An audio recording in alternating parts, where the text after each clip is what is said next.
Hi, I'm Mike Perlman. I own the Los Angeles Jukebox Company, and I'm going to take you through a tour of a nice piece of equipment I came across and where it belongs today, where I feel it should be belonging.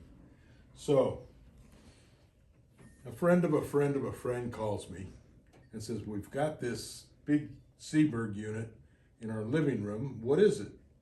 And we want to get it out of here. It's taking up too much room." They explained to me what it was, and I said it's a Seeburg home library system. Back in 1948 when it was built, only the rich and famous could afford it. So, somebody could put this in their living room, but mostly places that wanted music would put them in their stores. Like May Company would have this in their store, playing records all day long. Because in 1948, we didn't have iPads, we didn't have discs, we just had 78 records. So I decided I wanted this, and the guy came over to get paid for it, and he said, "This came from my mother's estate." She got it from Marie McDonald, her best girlfriend, and Marie McDonald, the actress in Hollywood, got it from Frank Sinatra. Okay, well, there's no real way to prove it, so it's just a Seeburg home library unit to me. So I took it home. I got this thing running. And it goes down and it picks up the records and plays them. And it goes up and back. And however you program this unit, it'll play the right side, the left side. It'll play both sides of the record, or you can turn it off. All these little switches can program each record. Then it's got a reject button, so it'll go to the next record. Put this one back, pull this one out, and play it.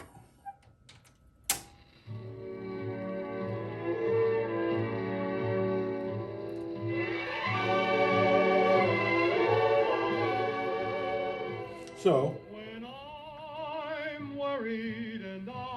I got this home. And I kept thinking, well, maybe this was Frank Sinatra's, but there's no way to prove it. So I pulled it all apart. I took apart the mechanism. I took apart the amplifier. I'm looking for a little repair tag that says Frank Sinatra. Anything. Well, I didn't find a thing. So I figured, okay, it's just a jukebox. So what I did was, I was looking at these sleeve books. And they held a bunch of records. All the records were in the sleeve books. And so I opened the index and I looked at the first page, the index, and it was all filled out. And I went, oh, somebody wrecked the book. They filled out the index. So you could never use the index again. You'd have to do something, get rid of the writing. And I said, wait a minute. Look at the T's. That's how Frank Sinatra signed his name. He did it at an angle. All that is Frank Sinatra's handwriting. I was amazed. I said, that couldn't be. So I contacted a company called AWA. And he was an expert on Frank Sinatra's handwriting. And I sent him copies of the handwriting, and they authenticated the handwriting. And what he said was, part of this is not only Frank Sinatra's, but it's Bing Crosby's handwriting too. Because they were buddies back in 1948, and maybe they hung out here playing records and filling out the indexes. So he authenticated the handwriting, and so I called Nancy back. I emailed her and said, Nancy, this was your dad's jukebox. What do you think? Well, I don't remember it. I don't recall it. She would have been 6 years old at the time in 1948.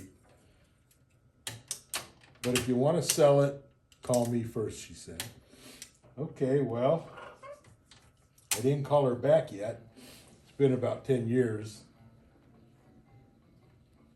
Interesting. So, now that we know that it's Frank Sinatra's handwriting, I've got it all cleaned up and working perfectly. And I think I'd like to flip it around and show you how the mechanism works in the back. Waiting for you to give me the news. So now I'm going to show you the back side of this mechanism. It's amazing how they built them back in the day.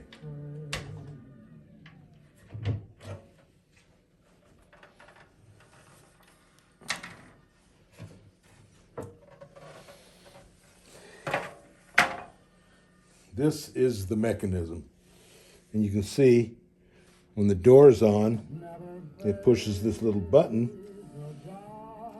and plays the record. The turntable, all this mechanism. Watch in here if you can.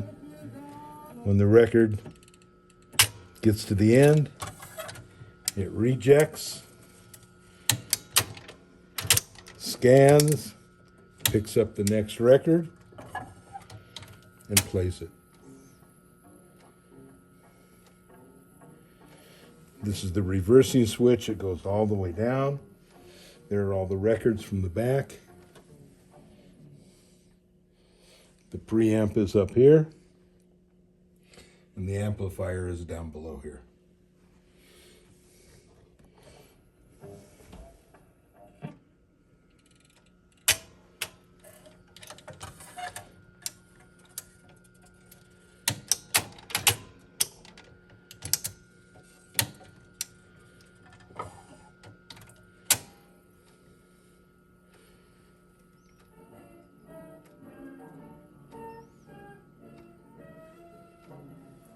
That's my Seeburg home library unit that belonged to Frank Sinatra.